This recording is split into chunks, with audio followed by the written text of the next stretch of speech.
What is the difference between the Spanish words lo, la, and le? Lo and la are direct object pronouns, while le is an indirect object pronoun. But what is the difference between direct and indirect object pronouns, and when do we use each one? Firstly, the subject is the action taker in the phrase, and the object is the action receiver.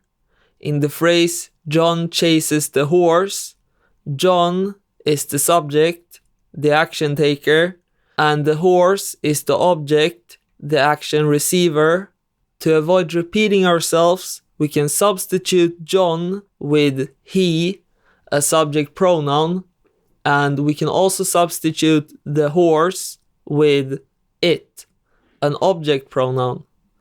He chases it. Let's learn the difference between direct and indirect objects. The horse is a direct object in this phrase, since it directly receives the action, and there is no indirect object in this phrase. However, in the phrase, John gives his brother the money, we do have both a direct and an indirect object. The direct object is the money, since it directly receives the action. The money is being given.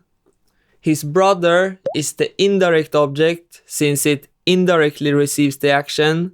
The indirect object tells us to whom or for whom an action is done. In this case, the money is given to his brother.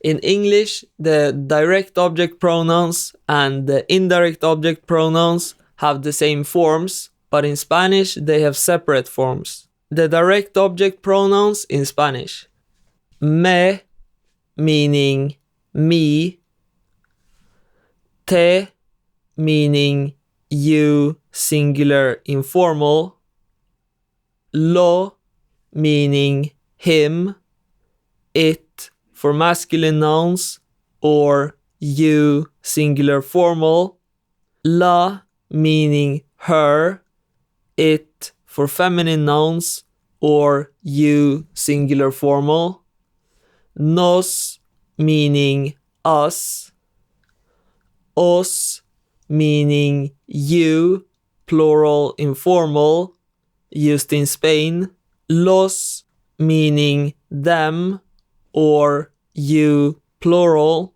used for masculine nouns and for groups of males or mixed groups; las, meaning them, or you, plural, used for feminine nouns and for groups of only women. The indirect object pronouns: me, meaning to or for me; te, meaning to or for you, singular informal; le, meaning to or for him, her, it, or you, singular formal. Le is used for both masculine and feminine nouns. Nos, meaning to or for us; os, meaning to or for you, plural informal, used in Spain; les, meaning to or for them, or you, plural, used for both masculine and feminine nouns. We see that the direct and the indirect object pronouns differ in the third person in both singular and plural, but are otherwise the same. Let's look at some phrases. I bought them a house. Compré una casa. We can ask ourselves, to whom or for whom was the action done? We know that the answer to this question, in this case for them, must be the indirect object pronoun. The indirect object pronoun we use with them is les. Les compré una casa.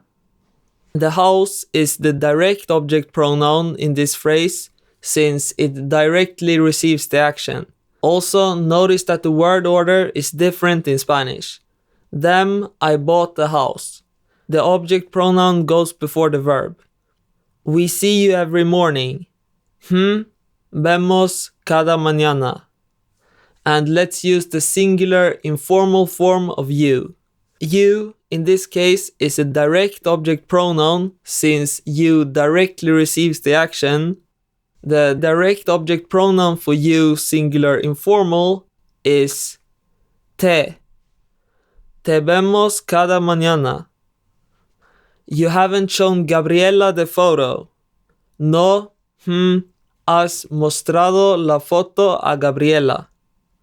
To whom was the action done, or in this case, not done?